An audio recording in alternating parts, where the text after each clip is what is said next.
কতটা কাজ লেসা, কেউ আমায় পাত্তা দিচ্ছে না, বেচারাকে পাত্তা।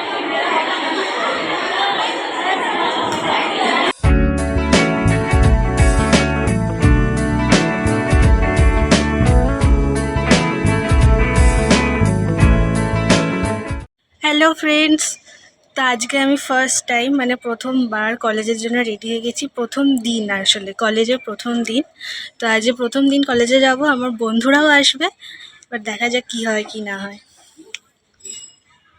আমি তো রেডি হয়ে বেরিয়ে গেছিলাম, কিন্তু যতক্ষণ আমার মা ঘরে তালা দিয়ে আসছিল আমি বাইরে দেখছিলাম যে কত মানে আমাদের বাড়ির সামনে অনেকগুলো ফুল ফুটেছিল, নয়নতারা, খুব সুন্দর লাগছিল, সেগুলো একটু তুলে নিলাম। তারপর মা রেডি হয়ে চলে এলো। তারপর আমরা এবার অটো করে কিছু দূর গিয়ে বাসের জন্য অনেকক্ষণ দাঁড়িয়েছিলাম। অটোটা তো পেয়ে গেছিলাম, কিন্তু বাসের জন্য অনেকক্ষণ দাঁড়িয়ে থাকার পর বাস এলো। তো দেন আমরা দুপুরবেলা কটা নাগাদ পৌঁছালাম।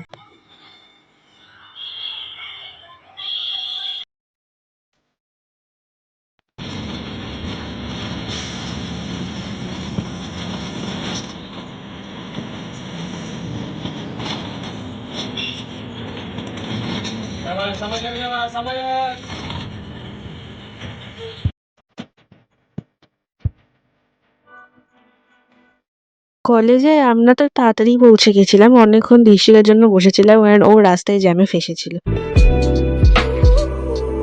এখন ওয়েট করার পর এলো ফাইনালি।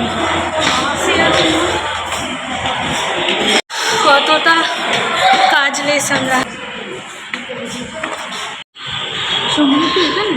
হ্যাঁ, বাকিদের ক্লাস হচ্ছিল বলে আমরা দুজন ওপরে একটু বসেছিলাম।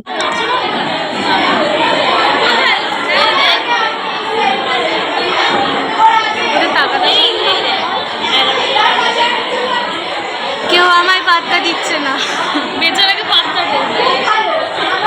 পাত্তা পাচ্ছ না তুমি, পাত্তা দেবে তোমার না।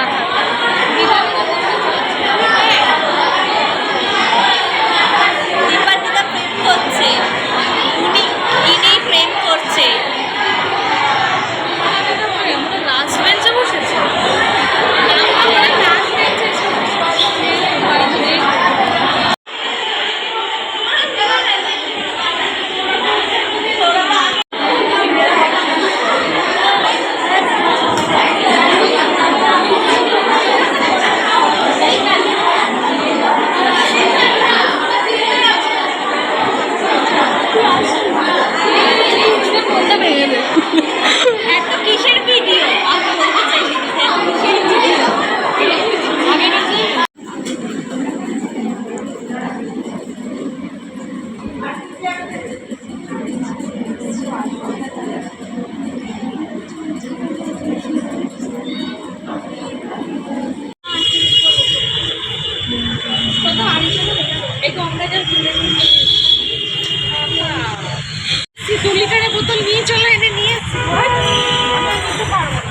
আমার কাঁধের ব্যাগটা কিনে নেবে।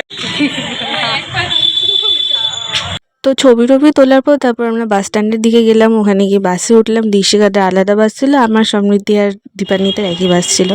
তো বাস থেকে নেমেছিলাম অটো উঠবো বলে, ওখানে বাইরের দৃশ্যটা খুব সুন্দর ছিল। তো তারপর বাড়ি চলে এলাম। আমার আর ঋষিকার মা আবার গঙ্গার ঘাটেও গেছিলো, একটা ছবি তুলেছে, জানি না কি তুলেছে, সে যাই হোক। তো মানে ক্লাস হয়নি, কিন্তু প্রচণ্ড গরমে এরকম দুরবস্থা হয়ে গেছে আমাদের সত্যি।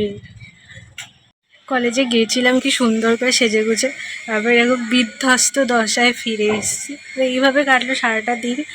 ভালো থাকবেন, থ্যাংক ইউ, টাটা।